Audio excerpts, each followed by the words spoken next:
The Masked Singer has finally returned after a 2-week-long hiatus, and it did not disappoint as we got to see every single contestant. Not to mention, Nick wore the most flamboyant suit I've ever seen, Nicole and Thingamajig are even more of an item-majig, and 2 contestants were unmasked by the end of the episode. Here's the full rundown, rehash, recap, and our best guesses for what celebs are lurking behind each mask. Side note, did you know we're doing this every week the show airs? Well, now you do. So go hit subscribe, that way you don't miss a minute of it. Plus, it would warm my heart-a-majig. The contestants were broken up into 2 groups this episode, and round 1 began with the Rottweiler, Ladybug, Tree, Penguin, Flower, and Fox. First up, the Rottweiler sang Love Runs Out by One Republic, and the puppy love was definitely flowing for this guy. Next up was Ladybug, and we will be blaming her performance on the juice after she nailed that Lizzo song. The Tree's rendition of Think by Aretha Franklin was a real treat. And while the Penguin sang All About That Bass by Meghan Trainor, her bass could have used a bit more tuning. I don't think that's what that song means by bass, but that's okay. The Flower ruffled some petals with Cheap Thrills by Sia, really throwing the judges off this round. And lastly, the Fox's rendition of Hey Look Ma, I Made It by Panic at the Disco would have made anyone's mom proud. But someone had to be voted off the Masked Island, and I don't think anyone was too surprised that it was the Penguin. Girl has that attitude we love to see, but her performance just couldn't hold up next to the rest of them. We'll get to her reveal in a bit, but first, round 2. Black Widow, Thingamajig, Butterfly, Leopard, and Flamingo performed, and the panel included a special guest judge, Anthony Anderson. I was trying to be a masked singer on the show, but I'm tone deaf, so they asked me to judge. First up to the stage was the still injured Black Widow, but not to worry, she had plenty of legs and arms left to stand on during her performance of Cher's Believe, and it showed. You crouch better than all the contestants on either season. That's how good your crouch game is, girl. Look at that. Thingamajig followed with Ain't Too Proud to Beg by The Temptations, which he also dedicated to his Nicola-majig. Oh. That's my husband, guys. That's my husband right there. Following him a majig was the Butterfly, still a little hashtag shook from that electrical shock last round, but that didn't stop her from nailing Don't Know Why by Norah Jones. Leopard purred out some sweet Katy Perry with Teenage Dream, though it looked like Robin was more interested in the backup dancer's performance. But don't worry, Leopard got everyone's attention again when he proposed to host Nick Cannon. I do.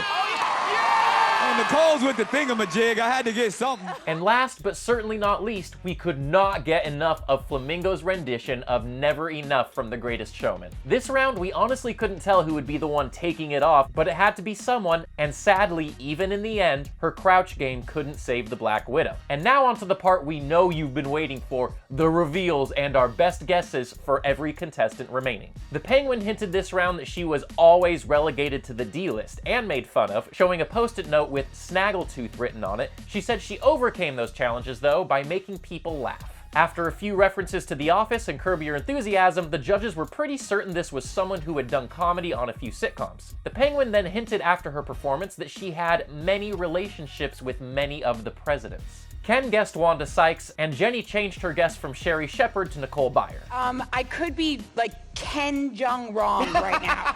Robin guessed Mindy Kaling, and Nicole guessed Star Jones. Well, all of them were Ken Jeong wrong this round, as it actually was Sherry Shepherd under the mask, just like we thought. The sitcom references were a hint to her career as an actress on several sitcoms throughout the years, most popularly 30 Rock, and of course, her relationships with presidents referred to the several presidents she interviewed while co-hosting The View. Black Widow was revealed this episode as well, and let's just say we've also been right about this one all along. Her clue package included a Georgia flag, more psychic and fortune teller imagery, and a reference to her cozy dens in both Memphis and Bel Air. The second round of contestants brought physical clues to this episode too, and hers were whipped cream and crackers. The judges' guesses included Miranda Lambert, Drew Barrymore, and Raven-Symoné, and well, if you've been following along with our recaps and best guesses, it was no surprise to see Raven-Symoné unmasked at the end of the night. She's from Georgia, guest starred on The Fresh Prince of Bel-Air as a kid, spent her whole life acting, including a Ritz Cracker commercial and a Cool Whip commercial, and one of her most popular roles was as a teen sidekick on Disney Channel's That's So Raven. Raven, we have you caught in our web from the beginning, girl. Now, on to the costumed contestants we don't know yet, but actually probably do.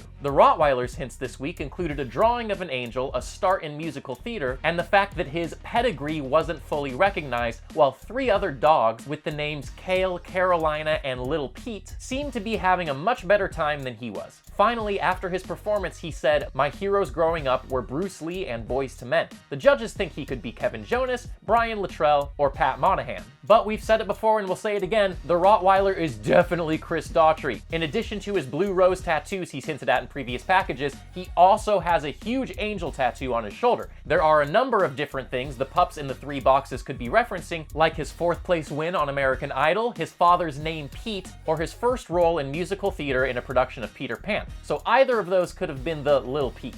And he's from North Carolina, hence Carolina on one of the boxes. Oh, and did we mention Daughtry told Pop Sugar that Boyz II Men was an early influence on him? We've got you on a leash, Daughtry. Next up, the Ladybug's clue package was a bit more withholding than the rest. It included a trophy that read Best Host, a 3 of Cups tarot card, a sparkly pump, and more references to her struggles with family drama. After her performance, she also said, "The queens of the world taught me to be a lady." The judges were getting warmer with their guesses, but still aren't quite spot on. Jenny thinks she's Paris Jackson, Nicole thinks she's Ashley Simpson, and Ken is convinced it's Lindsay Lohan, which the Ladybug did not like. I know that, but maybe, I know. I think but I know that's that Ladybug person for is Kiss upset. My...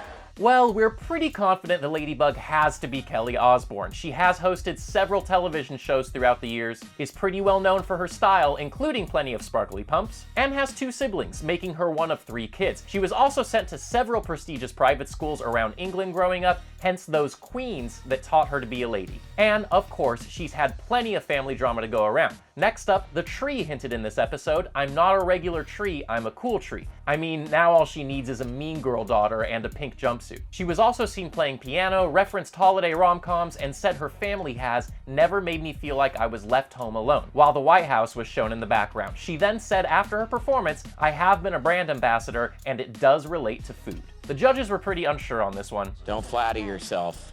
Doesn't take much to stump me. True, considering he guessed Zooey Deschanel. Other guesses included Amy Sedaris, Rachel Ray, and Padma Lakshmi. Sorry, but all of them were wrong. I'm staying out on a limb here and saying that all clues point to the tree being Full House's Candace Cameron Bure. She's appeared in several Hallmark Christmas movies, has said she loves music and can even play the piano, is a cool mom of 3, has been to the White House Correspondents' Dinner as a celebrity guest, and has her own line of cookware. Slap a bow on it and call it a present because I definitely got this one for Christmas. The flower was next, and her clue package was packed with hints. She said she's never taken a voice lesson in her life, showed a French flag, a $13 price tag, and the number 524. After her performance, she hinted, "My favorite band is Kings of Leon." The judges' guesses included Shirley Bassey, Anita Baker, Jennifer Hudson, and, of course, Ken's guess. Dude, it's freaking Bjork. Show some respect.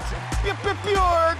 I'm not sure how they can't figure this one out because it's the most Patti LaBelle voice I've ever Patti LaBelled, and it's 1,000,000 freaking percent Patti freaking LaBelle. She has 13 Grammys. Her most famous song is Lady Marmalade, which has French lyrics as the refrain, and her birthday is May 24th. And I mean, I'm sure she loves Kings of Leon after she heard them at the New Orleans Jazz and Heritage Festival, which she also performed at. It's Patti LaBelle, and I'm extremely disappointed in all the judges. But they can't all be that obvious, and the fox still has me wondering a little bit. His hints include more references to having a young kid transforming into an undercover super fox, and that he's won an Emmy. He also said, "It's ironic that I've spent most of my life in costume because growing up I would imagine I'd be in a uniform." The judges' guesses included Jamie Foxx, Neo, and AJ McLean. But I'm still pretty sure that the person behind the fox mask is Mr. Wayne Brady. Brady has a young daughter, is famous for his improv, aka undercover performances on Whose Line Is It Anyway, has won a few Emmys for that show, The Wayne Brady Show, and Let's Make a Deal. And to top it all off, he was in ROTC when he was in high school. Can't outfox us on this one, Wayne. Now on to our round 2 contestants, and not to brag, but I've got all of these masquerading celebs pinned. Leading off with Thingamajig, his hints were pretty straightforward but weird AF, including a feast of bow ties and a shoe dipped in soup. He also brought out his first physical clue, which was an American Sign Language dictionary. Anyways, despite her dedication to the Thingamajig, Nicolamajig still can't quite identify him, guessing Dennis Rodman. Other judges guessed Ronnie DeVoe, Tony Parker, and Montel Jordan. They're sorta guessing in the right court, but we of course know that the Thingamajig is most definitely NBA star Victor Oladipo. Victor loves his bow ties, Love loves his souped up shoes, particularly Jordans, and even has his own line of shoes at the NBA's online store. He also has a sister who went deaf when she was young, leading to him learning, you guessed it, American Sign Language for her. Yeah, I'm gonna call this one nothing but Netamajig. Next up, the butterfly had several more clues this episode that solidified our previous guesses. She hinted that she started singing when she was 7 years old in a choir, was Car Salesman of the Year, and showed a headline that read, Brit Award winner fires it up. She also brought out her first physical clue of the season, which was a forensics kit.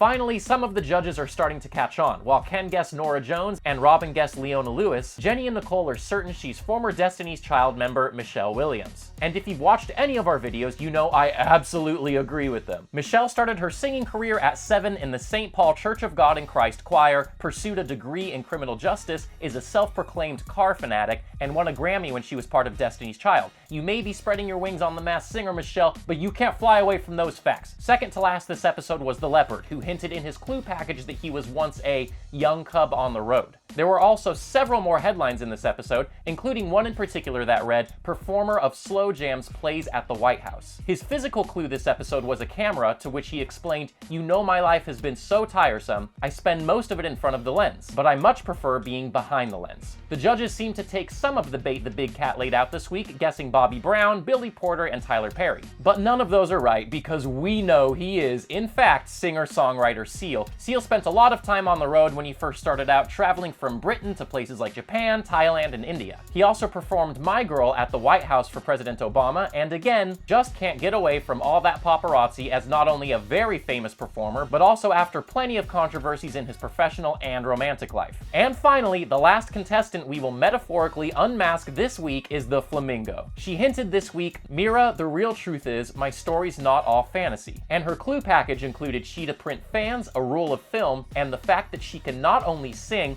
but dance and act. Her physical clue for judges was an NAACP Image Award. Judges' guesses included Pink, which, okay, Ken, that's a bit too obvious to be true, as well as Fantasia, and the best one of all, Adrian Bailon. Because it's true. Don't make me tell you how obvious that Cheetah Girls clue was, a film that was also a testament to Adrian's ability to dance and act in addition to singing. The little bit of Spanish at the beginning of her package is a clue to her being a proud Latina, and Adrian won 2 NAACP Image Awards for her outstanding talk series, The Real. This guess definitely has more than one leg to stand on, and we can't wait to see Adrian unmasked. But what about you? Do you think our guesses are spot on? Or are we barking up the wrong tree? Let us know in the comments, and of course, hit subscribe while you're down there. We're doing these recaps and sharing our best guesses every week The Masked Singer airs, and you do not want to miss any of it here at Cinema Blend.